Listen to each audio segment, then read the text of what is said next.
Nothing in this podcast is intended as investment advice, and the people in this podcast may hold positions in the stocks they talk about. Do not buy any investment based solely on a tip or recommendation. Please do your own research.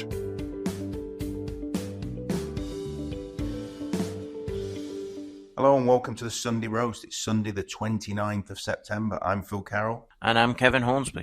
We're coming to you from the beautiful Zambia, where it's a balmy 37 degrees, right in the middle of summer down here in the southern hemisphere, which is one heck of a contrast to the weather I left on Friday in the UK. How are you feeling, Kev? Yeah, I'm feeling tired because we flew overnight, so it's tiring. But Jet lag's kicking in, isn't it? Nah, not so much jet lag because the time hasn't happened, but it's just tiring, especially when you fly at night. So yeah, all overnight flights, yeah. So obviously, before we talk about why we're down here, let's have a look at some of the stories that have dominated the headlines this week. We've seen the Labour Party's annual conference in your hometown of Liverpool concluded with significant debate over key policies, setting the stage for the challenges facing Sir Keir Starmer's government. One of the most contentious moments came with a non-binding vote where Labour members backed a Unite Trade Union motion calling for the reversal of cuts to the winter fuel allowance. Despite the pressure, ministers reaffirmed their stance on keeping the cuts in place, with Chancellor Rachel Reeves emphasising the need for tough fiscal decisions to rebuild the economy. So a little bit of revolt there, Kev, but I don't think it's any surprise that they're going to continue with that. There's quite a few other things that they underscored, ambitious housing plans, and I think we've talked about this, that they think they can build 1.5 million homes by 3 months. However, concerns were raised about the practicality of delivering on this target, especially given industry challenges like construction skill shortages and local authorities' capacity. What do you make of that 1.5 million? I mean, that's just baloney, isn't it? Absolute baloney. They have absolutely zero chance of doing this. And to be honest, if I remember back in the noughties and the 2010s, the Conservatives also were saying we're going to build 1.5 million or 1 million new houses every year. Nobody's ever done it yet. And planning's stopping it for sure. And also the builders don't want to build too many houses, because if they build too many houses, then they don't get the premiums that they want for them. Yeah. So it's not going to happen. It doesn't matter what they do. And the only way would be to go back to a 1950s, 1960s scenario where the government themselves built tens upon tens upon tens of thousands of council houses. Yep. Are they going to do that? No chance. So don't see it happening. No, absolutely. The other thing we mentioned was the NHS. Obviously, we've seen massive underfunding in the NHS. A focal point there with ministers stressing the need to address underinvestment and prioritise prevention. Health Secretary Wes Streeting emphasised empowering local NHS trusts and using regulation to reduce demand for services. So I think the take-home was that they really are going to highlight Labour's focus on the tough trade-offs, fiscal discipline and mission-led governance, but questions remain about the feasibility of actually delivering on all of these. When's the budget coming? Budget's in November, isn't it? So we've got 4 or 5 weeks and then we're going to have the budget. End of October, I think. So Rachel Reeves is going to obviously plan that one out, and it'll be interesting to see. But yeah, I mean, it'll be interesting to see because there's a lot of talk on the boards, isn't there, about capital gains tax going up to 50%. Inheritance tax they're going to change the thresholds on inheritance. And then the other one was we talked about was AIM, wasn't it? Removing EIS. What are your thoughts on how that'll affect the already sort of dying AIM market? Well, it's not going to help it, is it? I don't know whether it was the EIS or some other tax system that was involved, but there was talk that they would take away the inheritance tax-free bit, I think it was, as well. I think anyone with money, as in wealth, they're going to try and hit them, and that's what's going to happen. And it's a Labour government, so you shouldn't be surprised. No, not at all. It's all kicking off now in Israel. Obviously, we talked about this last week. On Friday, it looked like there was a big incursion there. The Israel military has claimed responsibility for its targeting Hezbollah's central command in the southern suburbs of Beirut. Daniel Hagari, the military spokesman, stated the command centre has embedded within civilian areas, and Hezbollah affiliated at Al-Manar TV reported multiple Israeli airstrikes in the area. I mean, the images of the crater, I don't know if you've seen them, but it's leveled like 6 big apartment blocks, okay? It's taken them out in Beirut. Is this going down the same route as Gaza and leveling that indiscriminate bombing now? I mean, I know it was targeted to try and just basically finish Hezbollah off and take out a lot of the leaders, but it feels like they're in the same as Hamas, hiding in civilian infrastructure, doesn't it? Yeah, no, I mean, this has happened before in Lebanon. It's nothing new. If you go back, I think, to the late 90s, was it? When there was hostages as well, if you remember. And, Israelis bombed to try and sort out Hezbollah or whatever faction. Terry Waite was one of them, wasn't Terry it? Waite, that's right. Hezbollah or whatever faction of the Iranian government basically is sat there. No, we've got friends in a place called Damour, which is about 15 kilometers just outside Beirut. Yeah. Fortunately, the village hasn't had any bombs yet, but there was something that exploded within, I think it was sort of a kilometer of them, and obviously they were absolutely petrified of it, So, yeah, they've taken in quite a lot of the people who fled from the south, because the south just geographically is away from Beirut. More towards Sidon, I think it is. And a lot of those people, you saw traffic jams and all sorts of things of them coming back. And Lebanon has had absolute economic chaos for the last 18 months. And also, when the port went up, there's nitrate. I mean, that's they've never really recovered from that, have they, in terms of rebuilding the economy and all the issues with fuel and electricity. So you've got a feel for the Lebanese right now. Yeah, no, absolutely. A very cultured place. It's an amazing place. I've been 3 or 4 times to Lebanon, and beautiful place both in the summer and the winter. It's on the Mediterranean coast. And a lot of them are fleeing now, aren't they? I think they were saying that the journey from Beirut to wherever they're escaping, I think over the border, was normally a 1.5 hour drive. It was taking 14 hours to do those drives to evacuate now. Well, an awful lot of Syrians had fled into Lebanon to escape the war in Syria, and there comes another one. So imagine how they're all feeling as well. And I mean, the big community that is around Hezbollah, though they're not Hezbollah, is the Palestinians, and they're the Palestinians that live in Lebanon, who were basically fled in 1947 as well. So some stayed in Gaza, some stayed in the West Bank, some fled to Jordan, some fled to Lebanon, etc., etc., and obviously some went as far as Syria as well. But I've been in that community there, in just outside Beirut. It's not a pleasant place, but they're all people. Yeah, I think we've got to, people have got to start realizing that these people are getting slaughtered. Yeah, and I mean, at what point does I know it's easy for us to say, at what point does the rest of the global, the rest of the world get involved and try and stop this? I mean, Biden's been pretty weak-willed in I know he could have put more incursions on them and taken away some of their agreements, maybe embargoed things like some of the trade, but it just feels like not enough people have got behind them and stopped Israel from doing this. No, I mean, it will be judged in the future, I'm sure. But they see Netanyahu as a war criminal, full stop.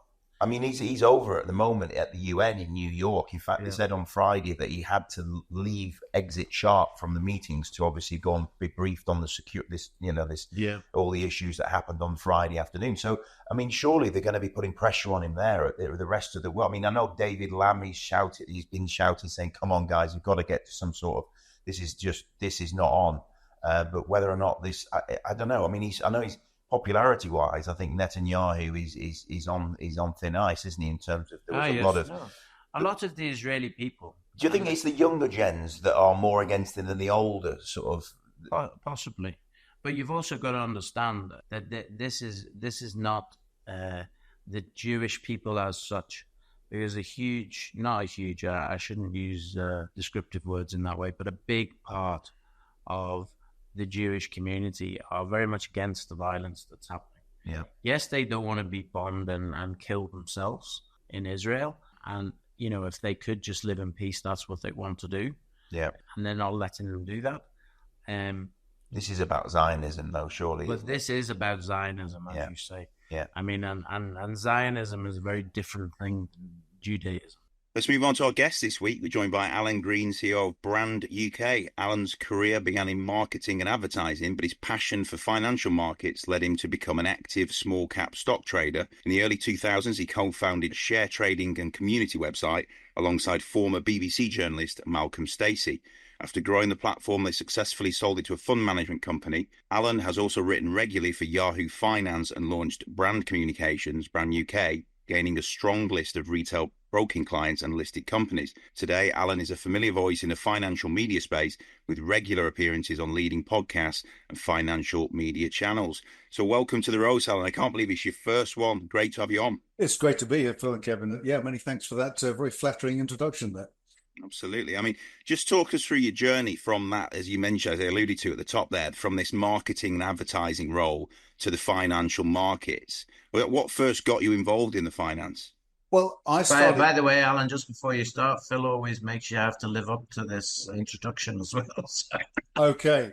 I do have pressure. quite a good story. I do have quite a good story. So in the late 90s, I read a book by Malcolm Stacey called Armchair Tycoon, which was a bestseller at the time. Malcolm's a former BBC journalist. He does, of course, still write for Share Profits, and he's still very active in the markets, and I speak to Malcolm regularly. But he was that book that just really kind of piqued my interest. At the time, I was working for a directory company, funnily enough. So I wasn't in the space, but started buying and selling shares, tracking share prices on CFAX. Do you remember that, when you had to wait for the share price to come back? 50th anniversary. So you're right on there. It's very, very apt right now, because they've just said, haven't they, this 50th anniversary of CFAX, and they've just gone and they've compiled, they've taken all of the pages and they're putting them into like a database into the history archives. So something people want to do. But yeah, what a fascinating, I mean, literally that was the internet before it was even invented, wasn't it, really? That's how people looked at the stock price. I remember my granddad sitting in front of his TV, pressing 419 or whatever and bringing up all the share prices at the end of the day. And it's the only way you could check, really, unless you were in the city. Did you ever try and book a holiday that way? that was scary. Quick, it's gone. Hold. Yeah. I want to Greece. I want to go to Greece. The battery's gone on the remote control, yeah. Oh no, we've got 24 pages now until it comes back round again. No, on the holidays it was like 271 pages or something. If you missed it, that was it. I can remember once, in my early days of trading, I had a Skipton account, a Skipton sharedealing account, and for some reason I bought shares in Sketchley Dry Cleaning. Don't ask me why, but anyway, of course the price was showing on the teletext, so I bought the shares and I'm waiting for the share price to come around, and it dropped about 10%. I thought, Christ! So that was my first foray into buying and selling shares. It was, but yeah.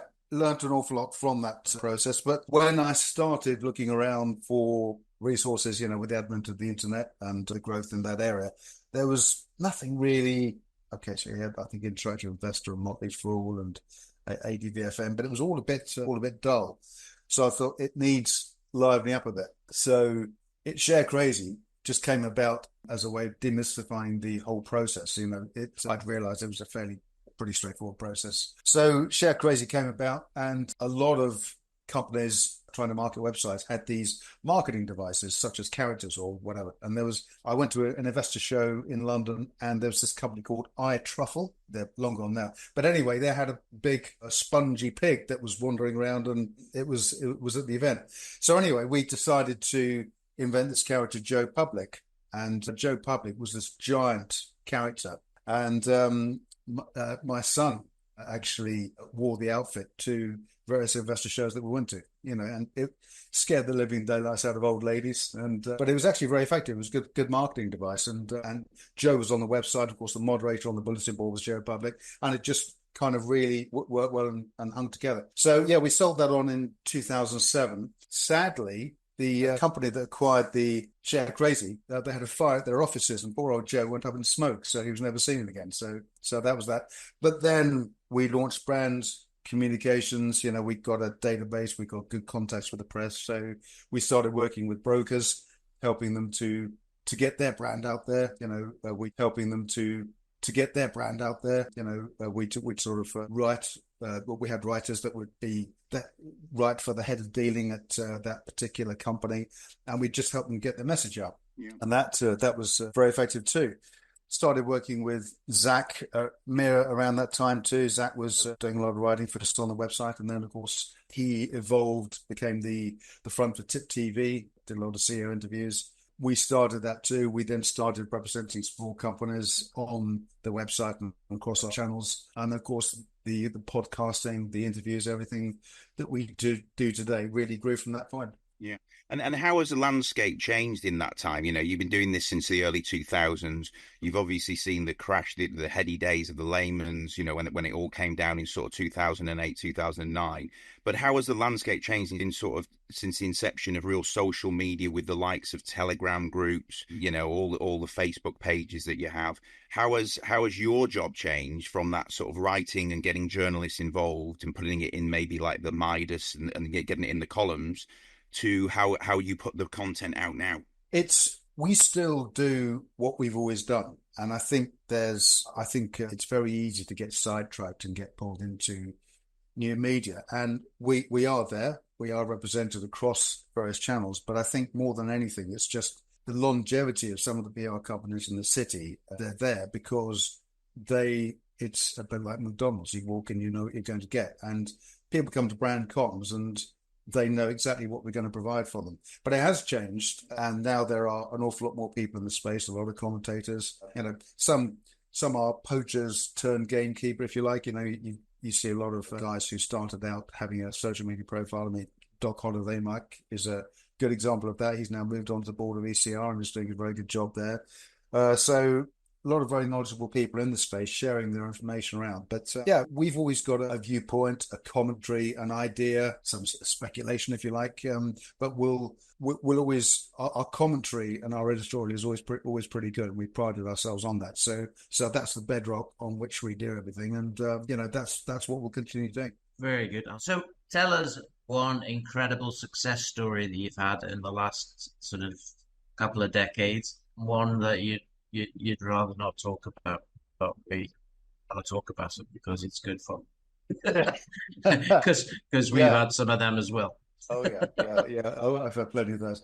Well, I think probably still today the most spectacular return to date was back in the early noughties. There was, with the advent of computer gaming, there was a company called Rage Software. I don't know if you guys remember that at all. And this was, goodness me, it was at the start of the dot-com boom, and when we had these big old computer boxes and computer games were in their infancy. And they launched this space shoot-'em-up game called Incoming, and it just really resonated. Sales went through the roof. People were talking about it. It was huge. It was getting loads of press coverage. And we got in, I think, at a quarter of a penny, and then it went up to 2 to 3 to 5 to 10. And then they launched a football game sponsored by David Beckham, and it went through the roof. And we were selling out 70, 80p and sold most of it. And then shortly after that, the company went into administration. So one of Beckham's successes rather than cellular goods, then, isn't it? Well, exactly.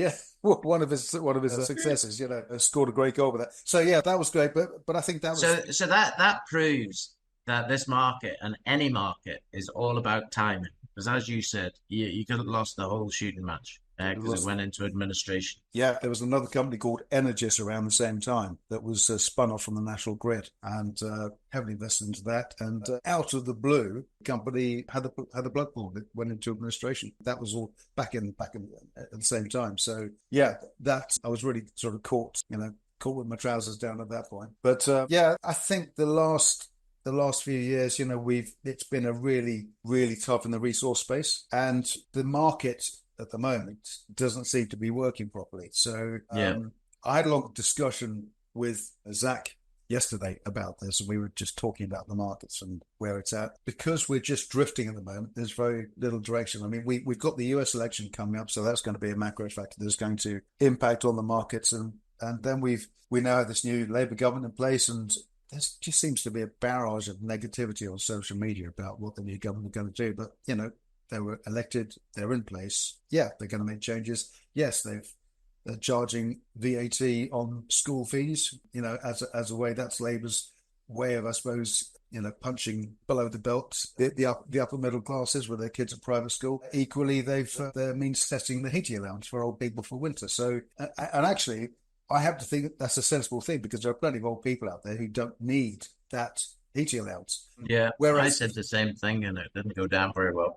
But I think there's We didn't need it. There's 9 million people or something that didn't need it. They really didn't need it. Exactly. And yes, it was nice to have it, but they don't actually need it. So the money should go where it's most needed. Yes, it's saving government money, so that money can be redirected elsewhere. I'm fine with it. I'm really fine with it. But the Twitter's become quite a toxic place at the Very moment. toxic now, isn't it? X has become, I think, since Musk Yeah, taken X, over, it's actually not an enjoyable place to be around, is it? It felt, all the posts seem to be just right wing, and everything is just fascist. It's vitriolic at the moment. It is. It's almost like it's like sort of Trump ideology is being prosecuted by the right wing representatives across the world. They're all just these profiles, and you're constantly seeing this stuff. And it's just there. So, I mean, for us, we just dip in and dip out and, use it for the purposes that we need to use it for.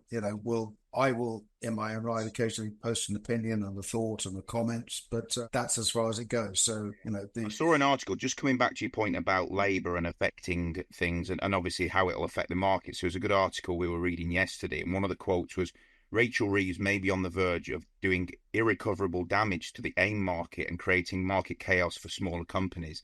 And this is about removing the tax incentives, like the EIS from AIM. What are your thoughts on that and how that will impact? Because AIM's pretty much a dying market, as we've seen all these companies delisting and going private. Do you think this could be the death knell to AIM if she does something like this? I think it could well be. It does concern me, but I think the government are intent on turning this country into a cotton wool nanny state. So decisions made by individuals about where they can invest their money or where they shouldn't invest their money, that's been taken away from them. And part of the process of destroying the AIM market or the destruction we're seeing in the AIM market and across markets at the moment is part of that process.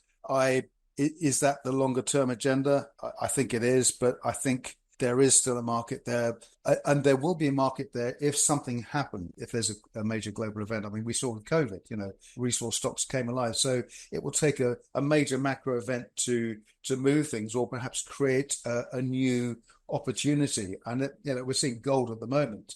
The gold price is shooting up, but it's not really translating into the prices of gold stocks. Now that valuation gap could be closed at any time. That we could all of a sudden see that change. That there could be a realization that that's the best way to get exposure. And gold may, if you're investing in gold now into an ETF or if you're buying it physically, you might think the price has gone too high. But it could be argued that if you want exposure to that market and you want to have upside opportunity, you could get into some gold stocks now because the gold stocks are lagging behind. So yeah, I was looking at the GDX is obviously the big guys in the gold mining sector, and in the last year that's up about 40%. GDXJ, which is the junior one, is up about a similar amount, actually, just 41%. And that was actually before yesterday, so maybe they're up again today. But that has to only be the beginning of a re-rate when you talk about the guts of $1,000 increase in price of gold. And all of that is going to the bottom line. Pretty much all of it anyway, let's say 80 to 90%. So you've got to say that producers have got to be something that's going to be looking good. And then the next course of action then is when does it tumble down to the explorers because they're all digging the gold out and they need to be refilled. And yeah, there are many options in that in the UK market. You've got Conroy Gold. I'm sure you're appropriate to one of them as well. GMET also now doing fire assays for gold as well, and Pilot Mountain, there's a Scheelite. So yeah, I think gold is going to be a big theme, but I also think copper is going to be a big theme as well. I was listening to a podcast yesterday for an hour. I think I sent it to you with Robert Friedland in it. It's a very interesting one. And, he's just saying to the analysts, guys, you got to throw your old analyst playbook out the window, because it's not going to work going forward with the copper. We don't have enough.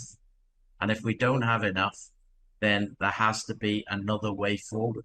And we're going to have higher prices for a long time for these people to say, okay, I'm willing to invest, $500 million in this mine to make it work. So yeah, it's going to be very interesting. But give us an idea of some of the gold miners that you're involved with.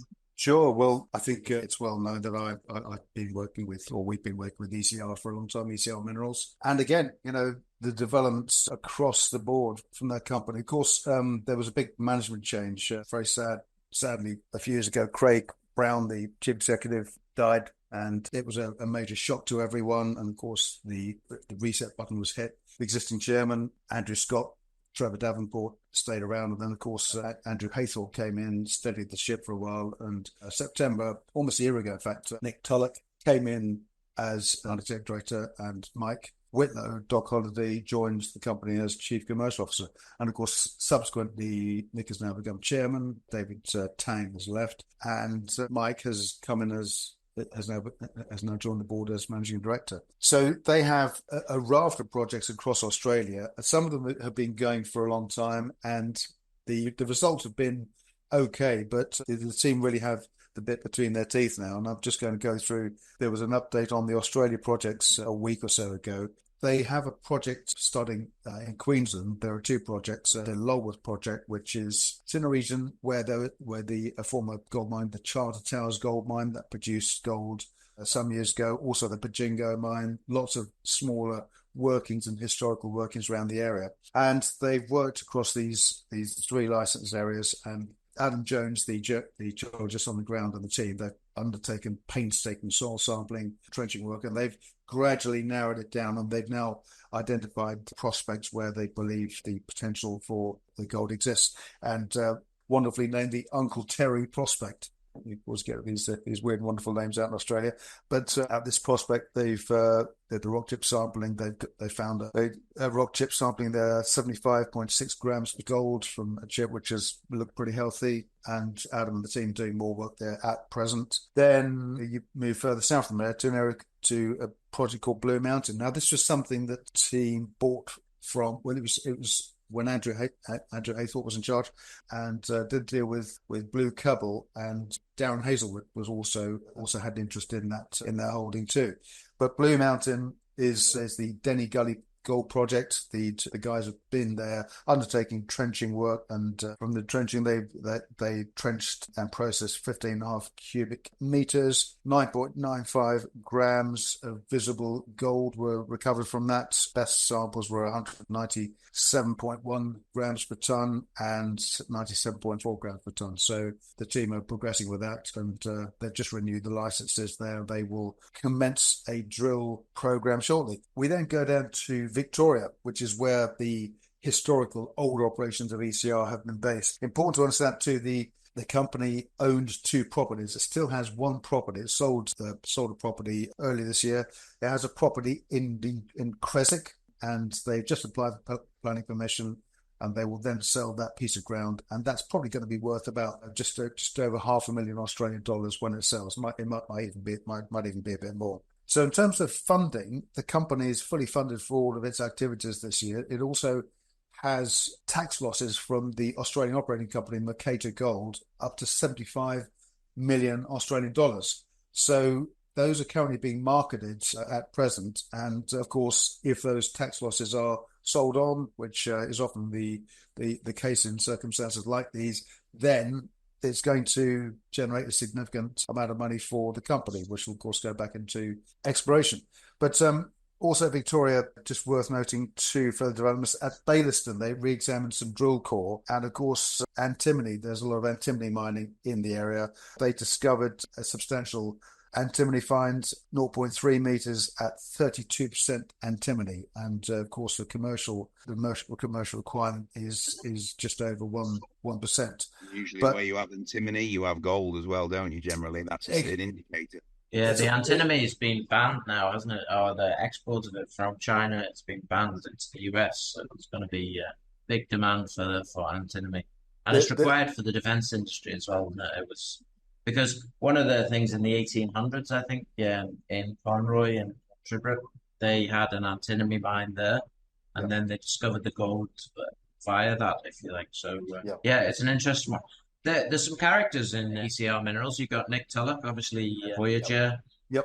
Voyager, and has now joined the Chill Brands as well, and is going to be helping them, I think, in terms of coming back after the debacle that we've seen from the American directors that has happened. You've also got Andrew Scott. How's he managed to appear from there, Mr. Media on Proactive? Well, Andrew was asked to join the board by Craig Brown back in 2021, early 2021. And of course, Craig died in October 21. So Andrew was on the board, but he just brings his media skills to the table there, and has also done a lot of background work in sourcing projects and also working alongside Andrew Haythorpe when he was with the team. But he's certainly helping to move things forward. And of course, today we had the announcement, the other project in Victoria, which is the Tambo project, the historic gold mine there, the Duke of Cornwall mine, and they discovered 51.5 grams per ton sample there. And if you look at the social media post on Twitter, you can see where the samples were collected from, and they're all similar numbers. So there's a lot of potential there.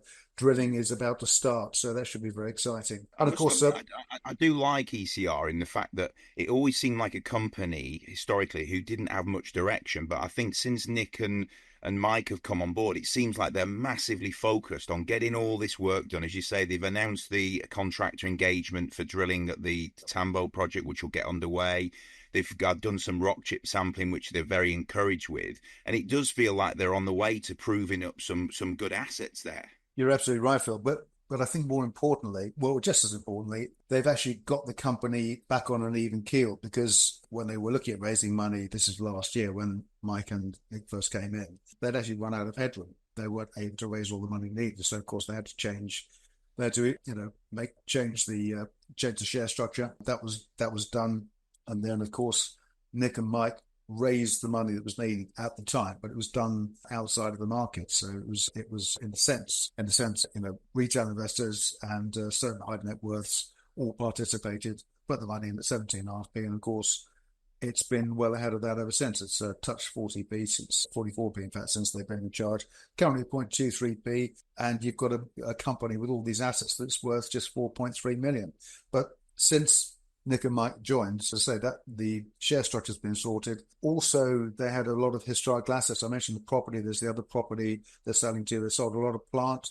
They had the Midas drill rig that was sold. A new drill rig that was ordered from China that was sold, and they're receiving monthly payments of $33,000 a month for that rig. And so, in terms of financially structuring the company and ensuring it's on even keel financially, they're fully funded for all the activities. And of course, both Nick and Mike are taking their fees in shares.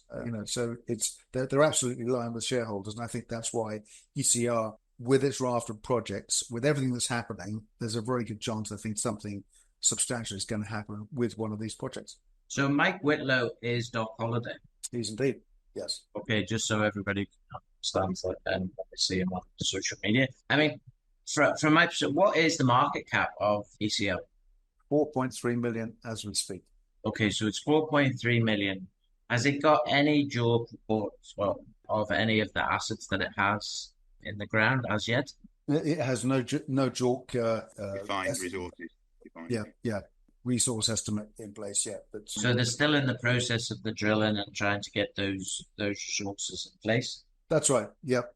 But I think with each of the projects, there's something advancing substantially on each project. So, if you're looking, if the company just had the one project and they were a one-trick pony, then there would be concerns, unless, of course, the project was further advanced and had a JORC resource already attached to it. But no, where they are, they've got 4 projects underway, and they've got an additional license up in northern Queensland too, which is adjacent to an old license they had an option to buy, which they didn't take up, called the Hurricane Project. So that's still in the mix too. Okay, very good. Sounds like it deserves some digging around to see what's involved and listening to. You have some past interviews with just ECR, so people can tune in and listen to what the guys have been saying. Yes, indeed. If you go to the BrandCom's website, select ECR on the drop-down menus, you'll see a lot of those interviews there. But great. They're also on our YouTube channel as well. So yeah. And really, it seems very lowly valued for all the assets being in Australia anyway, that's for sure. It does, Kevin. Yeah, and I think, but that's symptomatic of the current market disconnect, isn't it? Really, I know I think unless there's rapid progress and news flow building on news flow, building on news flow, and ECR have driven the news flow really hard this year, and it's really benefited them. But I think we spoke about Guardian Metal Resources. That's been a classic example of delivering great news flow just at the time it's needed, and the share price has built and built and built, and that momentum you need, isn't it, to keep the momentum has been there. Yeah. There's nothing worse than seeing companies that you look back, you look through the history and think they haven't had an RNS for 8 months. It's like, hello, is anybody actually doing it? You know what I mean? You've got to keep that constant news flow. And the CEO's got to be in the public eye all the time. It's got to be active on social media and be seen. But I want to come back to this as well, because the reality of resource plays is that you cannot put content as in continual important news out, because mining doesn't work like that. It doesn't, it's not like, oh, we did this on the computer and everything's hunky-dory. No, you've got to actually have people physically moving either a drill rig, thousands upon thousands of tons of overburden or whatever it happens to be to get to the resource or build a mine, etc. I mean, I think some people who go into the market initially in resource sectors really do think, because we sharply sometimes think that all of these things happen quickly. I mean, you're obviously longer in the tooth than we are. So what's your thoughts on that? Well, I think if you want to see how quickly these projects progress, I think Sovereign Metals, and of course, we both know Sapan, worked with Sapan for a long time, and that company has just got the most incredible asset in Cassia. It's the size of a small country, the actual resource area, and of course it's still expanding as the exploration areas are open on strike to the north and the south. 1.8 billion tons of rutile and of course graphite. I think there's 17.9 million tons of contained rutile and 24.4 million tons of contained graphite. And of course we've seen the pictures on social media with spherical graphite processor being set up at Cassia. So progress is great, but it's taken, so they had to conduct the pilot phase through the open pit mine that's been created there. The process of excavation, the process of actually getting down there, doing the work, getting it out, setting up the infrastructure, the rail links there have been improved. The Malawian government has improved the rail link that runs right through Cassia. So from a logistical standpoint, the ore can be transported out of Cassia into the Nakala corridor, of course, and then to the deepwater port. But this has been going on for several years. And of course, the share price for Sovereign has moved up with the Rio Tinto investment, which was a fantastic endorsement for the company. But it has taken a lot of time. And, I think a lot of people thought when Rio first came in, great, the share price is going to go to the moon. Well, it did go up, but it didn't go up a huge amount. It's still, it's been valued by some of the brokers and investment banks have written about it many times ahead of where it is now. In fact, one Australian tip sheet actually reckoned that Sovereign Metals was going to be the next Fortescue Metals. They just got this enormous asset and everything was falling into place. And the thing is, with Sovereign, everything has fallen into place pretty much. They got a progressive farming initiative there, which they're working with local farmers to improve the yield from the crops. Obviously investing into education of community. They're employing the local community and educating the community so they can actually work on the site. But that process takes years. And although everything is falling into place, the grades, the quality of the graphite has been proven to be battery grade. So one of the largest, this is going to be one of the largest resources of graphite in the world. And of course, you've got rutile, which is the source of titanium dioxide, for your white paint, for your optics, for the aerospace industry, and so on. But it's even so that the process of actually getting it from where it is now through to the final completion of the DFS, that's where Rio have come in to assist them. And of course, Rio used to taking long-term views. Funnily enough, we were talking, Anglesey Mining, the chief executive of Anglesey Mining, who I know, Rob Marsden, he's also former Rio. He headed up the Rio Tinto Investment Committee. and basically going around the world and looking at projects for Rio to invest into.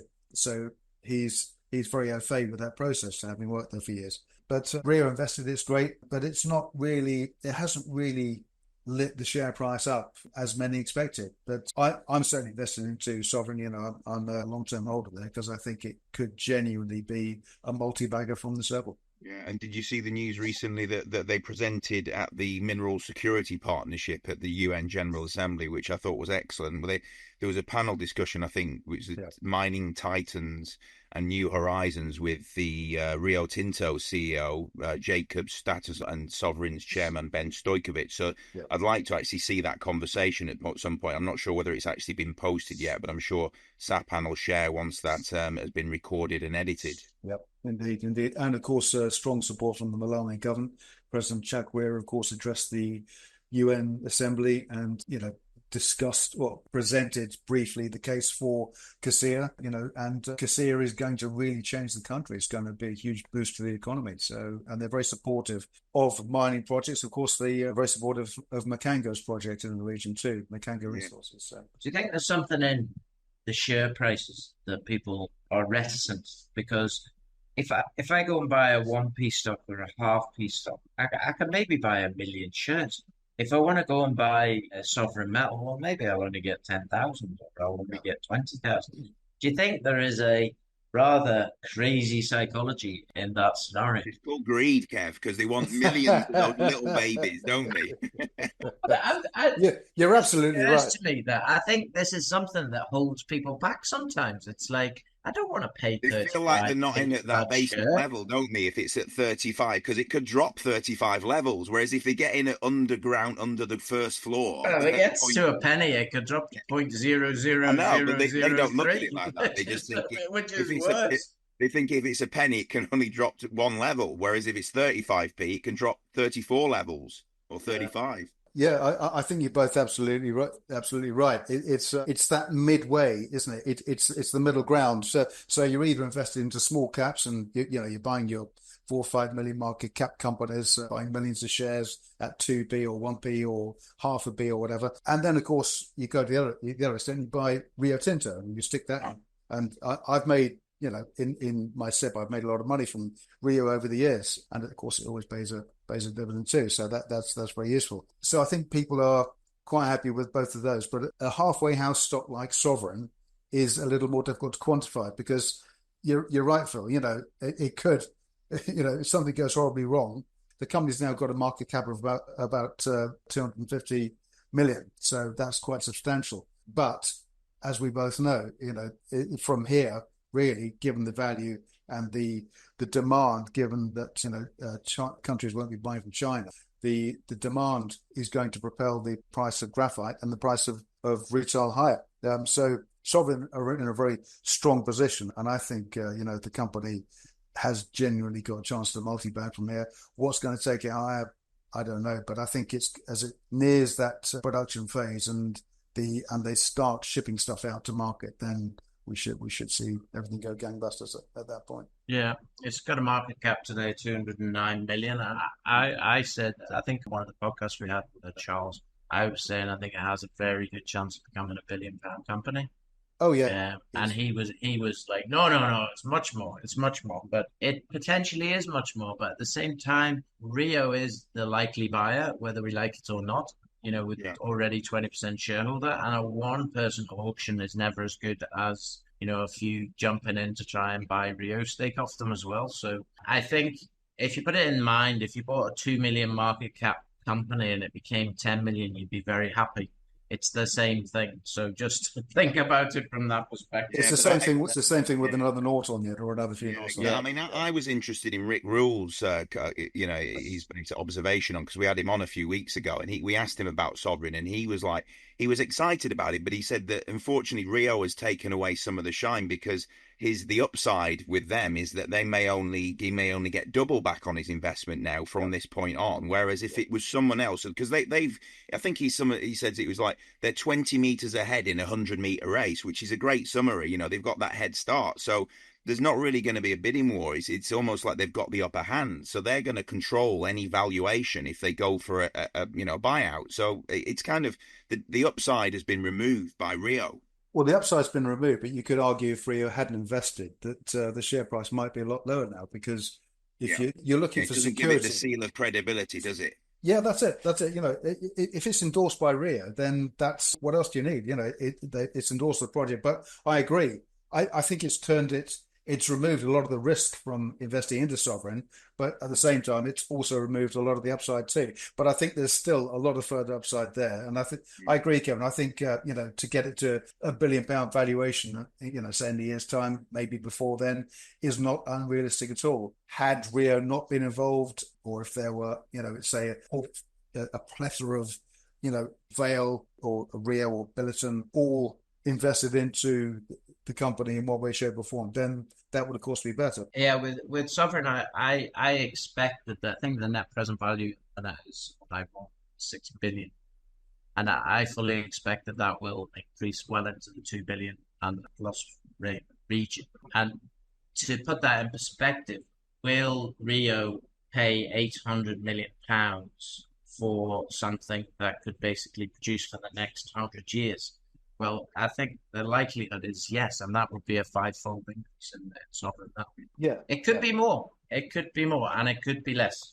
But we know the assets there. We know it's good. They know it's good. Otherwise, they wouldn't have taken 20% of the company. And as you say, a very de-risked play. And I don't think that Sovereign Metal are going to sell it to them for the current market price.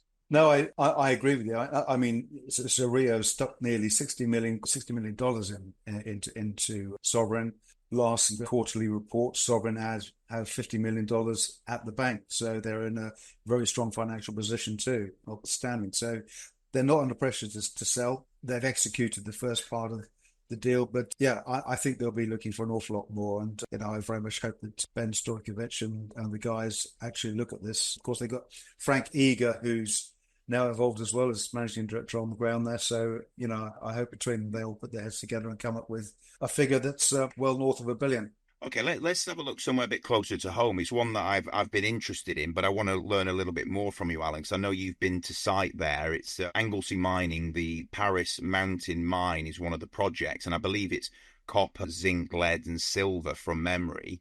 Just talk us through what you've seen there and what put this on your radar, really, and why maybe people should start looking into it. So this is it's a fascinating site and play, and I was really pleased to have the chance to go up there last year. I know some of the former board members, and sadly Dinesh Verma, who was on the board, passed away a few weeks ago. But his son Dilip was very active with Anglesey.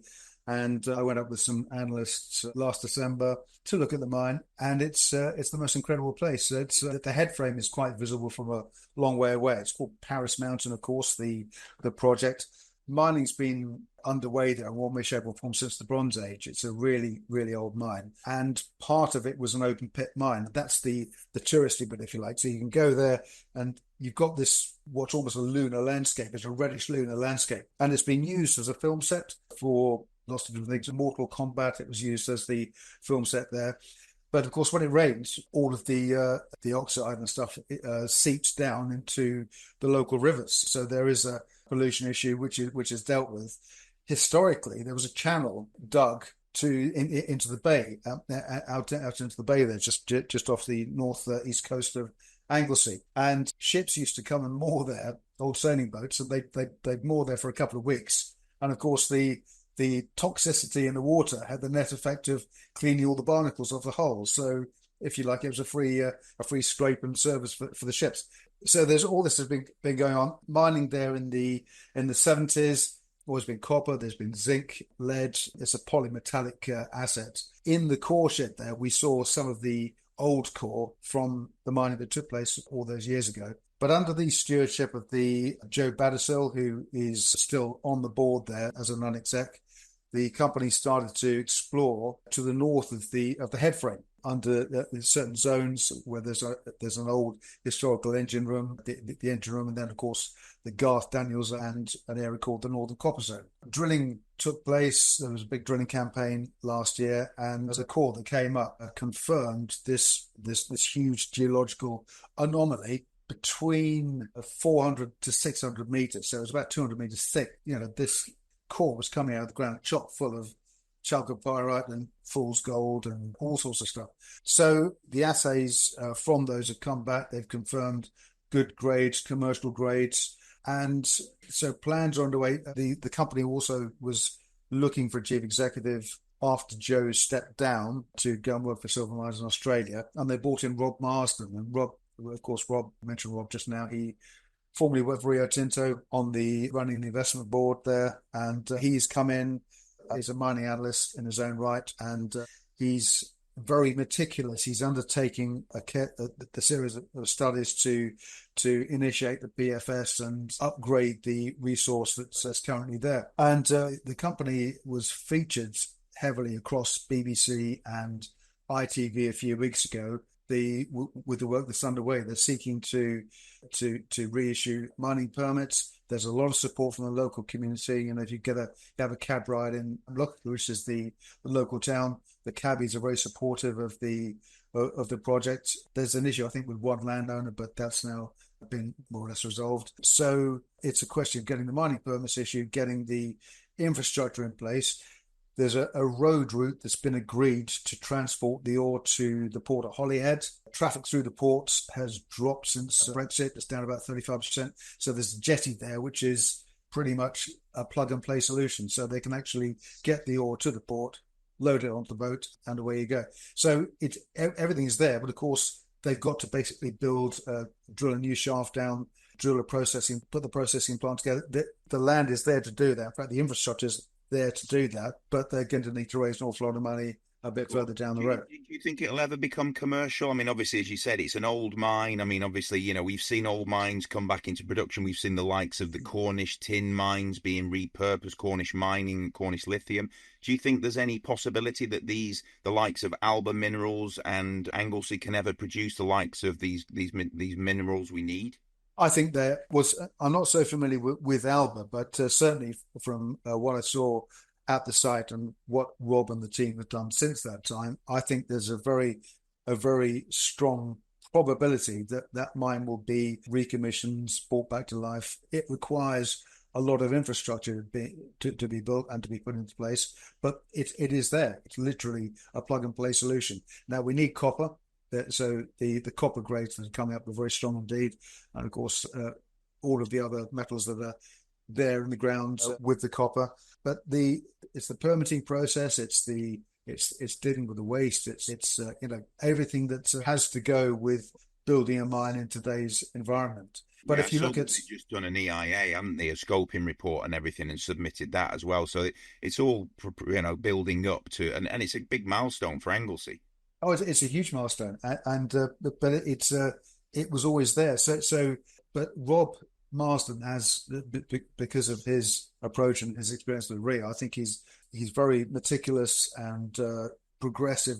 It's progressing, but perhaps not at the pace that he or the team would like. But of course, you have to go through the processes of getting all the boxes ticked before you can progress on to the next level. But the company said in the RNS today that they've just raised another small amount of money, which sits very much at odds with what's actually there. But it's the post-trade market and we've got something like this that you're trying to get across the line. You've got to get it to a certain stage before you can attract the big money. And of course, if it's PFS ready with an upgraded resource, which it will be, then at that point, you're going to, and of course, with the permits issued, then of course you're going to be able to go and raise the money in the market, or perhaps get some funds involved. Another option, which I think the company will also be looking at, is perhaps to the UK Infrastructure Bank, of course, forwarded 25 million quid onto Cornish Lithium last year. That was non-dilutive. So that's another option Anglesey could look at. But I think if it gets to PFS phase with the upgraded resource and all the permits in place, then UK Infrastructure Bank, I'm sure, will be looking very closely at providing money to Anglesey to hopefully ultimately recommission the mine. Yeah, it brings back a lot of memories. I used to go on family holidays through Conway, Llandudno, and we used to stay at a place called Pemamar, which was only a few miles away from the island of Anglesey. So, yeah.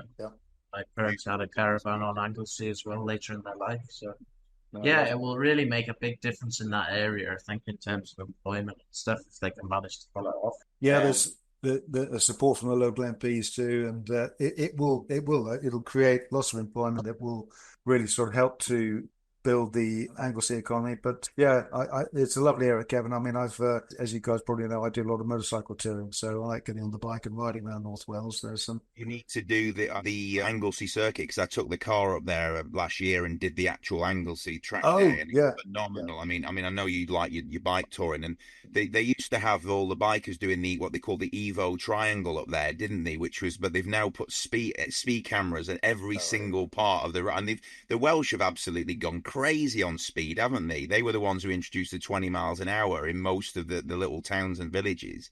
But some of the roads through the Brecons and into Anglesey around there are phenomenal, aren't they?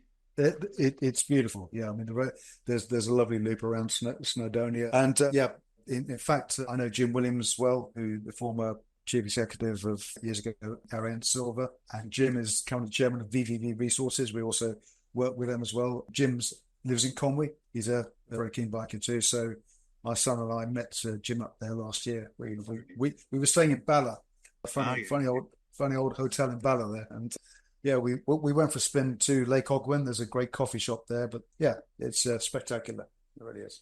So moving on to away from the resource sector for a minute, because I think we're both covering a company called Electric Guitar that came to the market at 2.1p, and until today, or until Friday, was languishing at 0.65p and worth sort of £1.5 million, which is just completely bizarre considering what's been happening in terms of the news.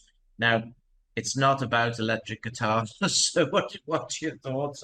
It's an interesting name for a company, but it's, of course, we're at this Web3 junction now, aren't we? Where permission-based marketing has taken a quantum leap forward. Historically, of course, you surf around the net, you go to Facebook or Twitter or wherever you go, and the browser will pass your cookies information on to that provider, and then you'll start seeing ads according to your interests. But of course, it's got to the point now where that data is then collected and it's resold, millions of times per day. The database is always up for sale, so this data is collected without the permission of the user. So that's all changing. That'll be switched off. Cookies will no longer go on your hard drive. So when you look at a website or when you look at a product, you'll be able to tell the company what you want to tell them and nothing more. And the company, the onus is on the company to interact with you in the way that you want to be interacted with. So it's called Electric Guitar is all about people first data, and they're working with a raft of companies in order to provide this. They recently, of course, started working with Jewsons, the builders merchant, to improve their interaction with the end users, their customers. So with people first data, the Electric Guitar PLC owns 3 Radical and 3 Radical Voca, which is the platform that behind the people first data movement. They're working with a lot of companies in the financial sector and helping them to market in an effective way and a non-intrusive way to consumers. They just announced today, of course, they've launched a loyalty app to leverage open banking data. And I really sense with the company now that the story is starting to gather pace. It was, when it came to market, it was a bit slow, not a great deal happened, but we've seen over the past 6 to 8 weeks, new deals announced, new cooperations, collaborations, partnerships, and it's really starting to gather pace. And I think it's going to be, I think the company's going to be judged on its numbers at the end of it, the cash it's generating. And I think that's probably what's holding the share price back now. But I interviewed, of course, John Regan, as I know you have, and also Richard Horwood, the chief operating officer. And, both are incredibly bullish about the prospects. And of course, with something like this, if you're first to market, even though people might not immediately understand and grasp the concept of what you're trying to do, the fact is that Electric Guitar are very visible, very first to market in this area. As things gather pace, we're going to see the share price certainly return back to IPO levels and hopefully beyond that. Yeah, I have to agree with you. I think we're going to have some movement there. I mean, it's silly cheap in terms of what a tech company with AI involved with it with already connections, and I mean they're not hiding the fact they're gonna buy and grow. So this is not in any doubt that they're going to be adding other revenue lines through what they're doing. But it seems to be that Three Radical is really making moves now, and I think we have a regular RNSs now to show all the different products and different relationships that have been created. Yeah. And I mean, John doesn't say it in one interview that they have a deal down in Asia with a credit card company, and it's not Visa. So just so I don't get in trouble, I'll obviously say it, but there's only Visa and another one. So any sort of sniff of expansion of that could be extremely exciting. If they have one corner of the globe and they end up having the whole globe in terms of that, yes, we could be onto an absolute winner. You talk about companies 5 or 10 bagging. Ask yourself, could electric guitar be worth £15 million? Because then you've 10 bagged from here. Indeed, we're looking at a market cap even with Midden today at just over £2 million, which is nothing. Considering the sort of blue chip customers the company are working with already, I think a lot of people will wait until they see the numbers in the results, and I think that's it probably the way the company generates cash isn't entirely clear, so they need to, I think, articulate that better. But I have spoken with John and Richard about this, and I'm sure we're going to see a lot more news on that front, and details in regard to trading and revenue generation in the not too distant future. Yeah, it's interesting because I think if this business was in the US, nobody would even be worrying about that. It would be, I know. Buy, build, and then if it were Nasdaq, it would be a £50 million company already. No question. Yeah, which is bizarre. Like 25 times what it's worth at the minute. And the reality is that them be in a position where they could buy and build much quicker and much bigger, and they would get there much faster. But we don't have that mentality yet. But I think people are starting to realize now that these tech companies need a lot of capital. And as they produce the capital, they will produce the revenues. So it's chicken and egg time, isn't it? It is indeed. Hey, well, Alan, we've talked long enough. I mean, I hope you've enjoyed your time here. We've had some good conversation there. How's it been? It's been great. Yeah, it's been great speaking with you guys, and I like your stuff. It's a very informal and informative environment you guys are creating there. So well done. So we have to ask you the question because you're on the Sunday roast. What is your favourite Sunday roast? Well, my favourite Sunday roast would have to be roast beef, horseradish, and also my wife does these parsnips with honey and marmite. Try that. Nice. Honey and marmite? Honey and marmite. Oh yeah. What about Yorkshire puddings though as well? Do you have some Yorkies? Yeah, we got to have the Yorkshire puddings. Yeah, love the Yorkshire puddings, and there's a pub around here that does a Yorkshire pudding full of sausages and gravy and mash and all the rest of it. Yeah. So that's a treat. So the question is, for the horseradish, are we talking about rocket fuel horseradish, or are we talking about the cream stuff? A creamed horseradish, I think. Yeah. You've got to take your head off. It's one of them where you regret cry. Running up, wasabi nose. Wasabi nose. Yeah. No, it's definitely creamed horseradish for me. Yeah. Just adds that nice tang to whatever you have. And a good glass of Merlot with it too. Indeed. Very good. Well, it's been a pleasure speaking to you anyway. Please come on again at some point and we can wax lyrical. I mean, sure, there was many stocks we didn't talk about, and we both obviously cover golden metal resources as well, but we've talked about them a lot in the last while. But I think good buying opportunity there for anybody just at the minute, with a bit of a wobble in the share price as we talk on Friday, back up to 27p. And I think there's been another report today also about, another thing from the US government, Department of Defense, putting out their presentation showing PSF tungsten by the end of the year. So again, if this comes off, I think go much higher. Okay. Well, that's good because I've still got some more warrants to exercise, so I'll be looking forward to that. On that note, we'll say Alan Green, CEO of BrandUK. Thanks very much for your time. Thank you, Phil. Thank you, Kevin. It's been great. Enjoyed it. Thanks. Okay, so let's have a look at some of the movers and shakers of the week. We've had CORA Gold up 77%, and ironically, we were talking about this earlier, Kev, that you'd think it would be a gold play that is actually up. They had an update on exploration at its Sanankora Gold project in southern Mali. The 2024 exploration program identified 8 gold-bearing structures across 50 kilometers of prospective terrain, outlining 20 new and existing greenfield targets. All targets are within reach of the proposed Sanankora processing plant.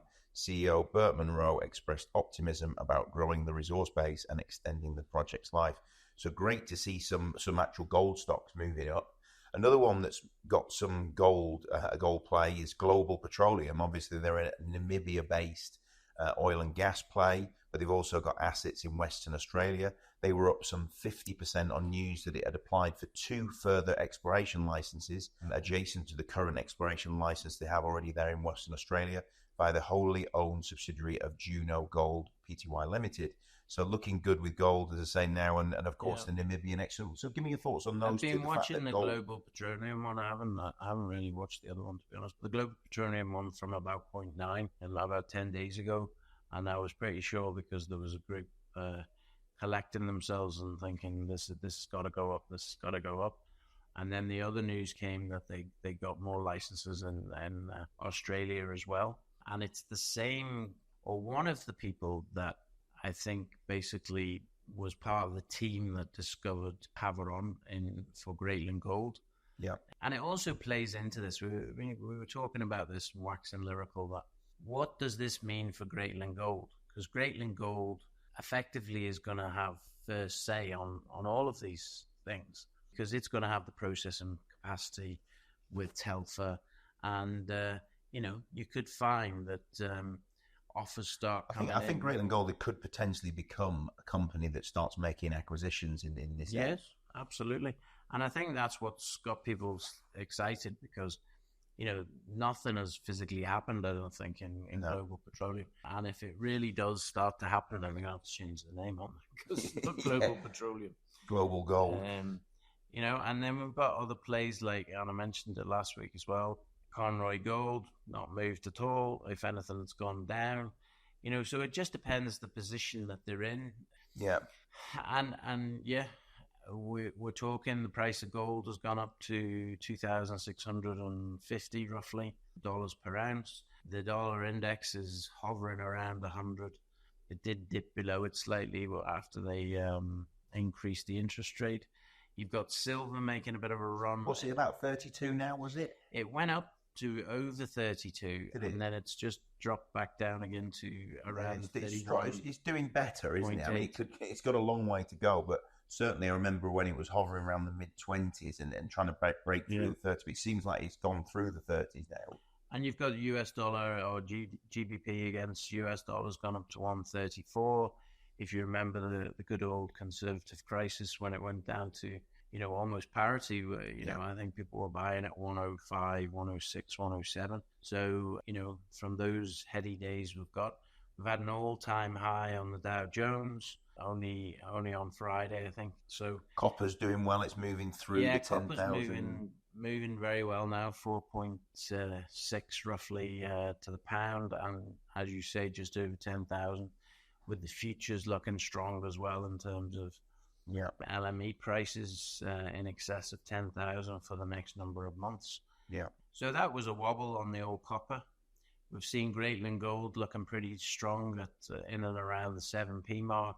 So what did you make of that RNS? Because obviously they announced significant progress, obviously, on completing the acquisition of the 70% stake in Havieron Gold Copper Project and the 100% ownership of the Telfer Gold Copper Mine from Newmont. 2 key conditions for the acquisition, including the remediation of Telfer's Tailings Storage Facility 8, TSF8, and the restart of processing operations. Newmont has completed the required TSF8 remediation, and processing at Telfer resumed on the 23rd of September. While the conditions are not yet fully satisfied, the acquisition is on track for completion in Q4 2024. So I thought that was a great update. Yeah, no, fantastic update. And if that means the whole of Q4, they're effectively going to be producing revenue, how does that change Greatland's position? It's like it fundamentally changes it. and allows them to have probably free cash flow now that they've got the money to put into all sorts of different projects and things, including obviously bringing Havron on as well. What were your thoughts on ECR Minerals then? Yeah, I mean, it was good to talk to Alan there, and obviously I know Mike Whitlaw, Doc, as he mentioned, has been waxing lyrical, as he would, being now managing director of the company. I like it. I mean, I don't know a massive amount about the assets. He's COO, really good. Chief Operating Officer, isn't he? Yeah, he was COO there, and now he's been made to managing director. Okay. So basically, the assets they've got, I think, are really good. As you said, there's no actual JORC resources on them, but it's all about proving them up. And I think I want to learn more about them, and I think we'll try and get Doc on at some point to maybe talk us through, and you can go into all the different situations there. Bezant Resources, I don't know if you saw that, they announced the renewal. It was obviously the exploration license, EPL 6605, for the Hope and Gora copper gold project in Namibia. Obviously, it's the one they're waiting for, but it's not the one they're waiting for in terms of the actual production license. But what are your thoughts on that? It's another step towards the puzzle, isn't it? Yeah, another step. I mean, we just need the flipping mining license, no harm to you. So it's just frustrating. To get the mining license, that's a game changer for that stock. And we've been to that site, haven't we, Hope and Gora, and it is just not far off in terms of once the license is there, then they can get the ore out. Yeah, it's not ready to go as such, but it's going to be good. And we had a couple of good updates from electric guitar this week. Obviously, electric guitar, nothing to do with electric guitar, and Alan was talking about that one as well. We had news from BSF Enterprise. They were on the roast last week. Yeah, that one to me looks very, very interesting. If they get some sort of deal on the leather, then it really could change the company. And the other thing would be a deal on the city mix for the meat, and they seem to be in negotiations for that. So let's see. I had a chat with Callum Somerton this week as well for Chill Brands. So all is moving forward. Can't really say much more than that, but all is moving forward.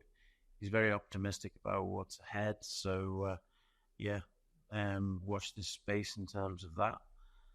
What else is anything Incanterra had an RNS, didn't they, on, I think it was Thursday.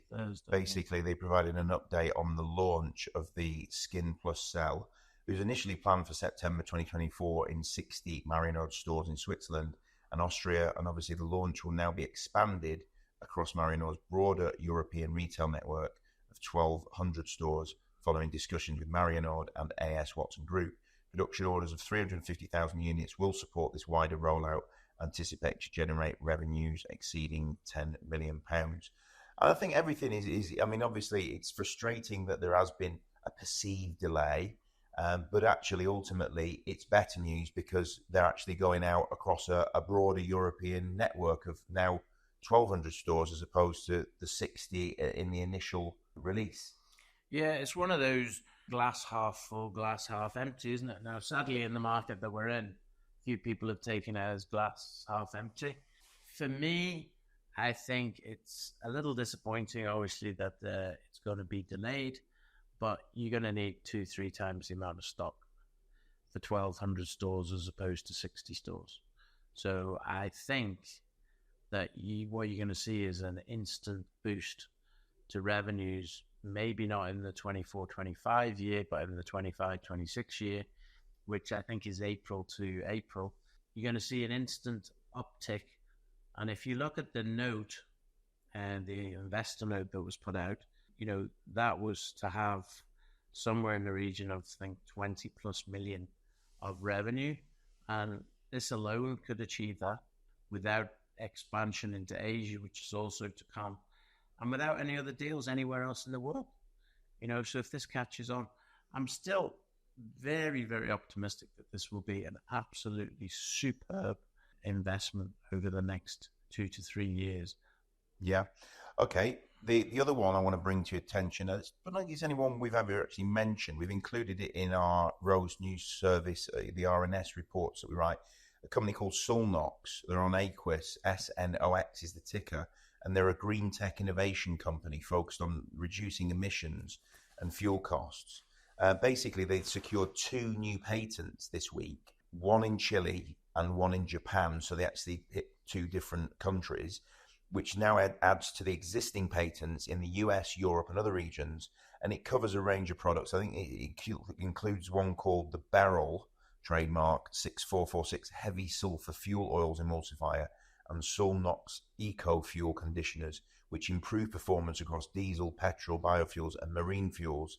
And that's their first entry into the South American and obviously the Japanese market. So very, very interesting technology. I don't know if you know much about it, but it's all about reducing emissions, reducing sulfur content in, especially in the marine area where some of these big, cruise ships and container ships are one of the biggest polluters in the world for, noxious diesel engines that pump out really high emissions. So really interesting technology, and I think this company is really going places. So that one really piqued my interest. Yeah. There was also something from First Class Metals. We will, yeah. There's also something from First Class Metals. 2 updates. One regarding the OJEP fund grant, and the other one regarding an update on the dead otter gold trend in Ontario, confirming that I think they did the photon assay results, and they highlighted a new area of gold anomaly along the 3.7 kilometre strike. And the findings suggested, I don't really know, and maybe we need to get Mark on to explain this, because I think the market really didn't understand it, a spotty gold distribution rather than coarse gold, with pathfinder elements playing a crucial role in understanding the mineralization. CEO Mark Sale emphasized the discovery's significance for continued exploration of the trend. So the market, I don't know how. I don't know whether the RNS was just a red herring, because basically somebody sold out something in the region or magnitude of 3.2 to 4 million shares that morning, and they ditched some of them at 1.3p when it was traded at 2.9p the day before. So somebody has literally wet the bed in terms of either needing to get out or just doing it regardless, which really hasn't helped. It's obviously had an overhang in the share price and stuff, but I think pretty unwarranted, to be honest, after raising the money previously. Absolutely. At 2.7 and 2.8p. So I think the RNS was really just a holding RNS before the results come. Yeah, so we need to get Mark back on at some point, for sure. The one I did allude at the top of the hour there, the reason why we're down in Zambia, and I can't go on unmentioned that we're going to go and visit Jubilee Metals. They had an RNS in the week which highlighted an update on the copper strategy in Zambia, which obviously, as we know, they're aiming for this capacity of 25,000 tonnes, supported by the Sable refinery and the Rowan concentrator. And we will go and see Rowan in near Ndola, which we're going to do Monday. So there will be a report from that. So anyone interested in Jubilee, please listen back for next week's roast, because we will be doing some voice notes from site. And we're also, on the way up there, we're going to see this new Munkoyo open pit operations, which are ramping up as per the RNS, which are going to target 15,000 tonnes of ore per month, which will then feed into the Sable refinery as well. So very exciting times with the project, and the other project, which is actually not, I think it's Project A, isn't it, which actually doesn't have an official name yet, but Munkoyo is the one that they're really, really ramping up operations. So exciting times on that. Yeah, and while we're here, I've been in touch with Lincoln from Firing Strategic. He's actually in Australia at the minute, but we're going to be 45 minutes away from that, so maybe we will get a chance to call in and actually see the lime processing plant and the quick lime. So operations are really, really moving forward. Watch this space in terms of that. We're not going to the northwest this time anyway for the explorers, for Galileo, African Pioneer, and Extract. I noticed Extract got absolutely battered this week for no apparent reason. That was again another bizarre one. Really, and I have to say it, the liquidity because of the Greatland Gold 100 million that was required has been absolutely sucked out of the market. Yep. A number of shares that have sort of gone down to lows because obviously those sells were required for people to to buy into Greatland Gold has really been quite amazing, really, to be honest, when you see it. What will happen to Greatland Gold then when all these shares come on the market? Well, I know Charles has been saying that he wants to, and not wants to, but he thinks that it will drop down to the issuance price of 4.8 pence. And if that's the case, he's going to be scooping them up. I personally think that this price now that we're at, around this 7 pence mark, is where the future valuation of the company is, when these new, this extra issuance of X number of 13 billion shares is going to be hitting the market around the end of September into early October. But we'll find out, won't we? I mean, obviously there will be some churn there, because there will be people taking advantage of any profits that be, especially in this market. There will be some profit taking, but I think that they will be bought up in quick order. So that's my thoughts on it. Yeah, I'm not sure anybody's going to be sitting on their hands waiting for 4.8p. No, or below. But you never know. Stranger things have happened. You just never know in this market. But I think a huge amount of the money that was put in it is long-term money, and people are going to be holding it. So yeah, we'll see. I think we've talked enough. We've mentioned quite a few stocks. One thing I will say is that if anyone wants to recommend a stock for us to take a look at, please just email us or DM, send us a message on whether it be X or even via Telegram, and we'll do our best to research it and even reach out to the company to try and have a CEO or an MD on the podcast, and then we can delve into it, because it's always nice to find new stories out there. There's that many shares. So anything you like the look of, send us an email with a sort of why it's an interesting company, bit of background information, and we'll do a bit of extra research on it, and we'll try and bring the company to you. On that note, I think it's time for bed. Busy week ahead, and thanks for listening. Please do subscribe, hit the bell icon so you get any future notifications of any further episodes. Yeah, thanks for listening. This podcast was brought to you by Roast PR Limited. If you would like to appear on a future episode of The Sunday Roast, please email admin@thesundayroast.net.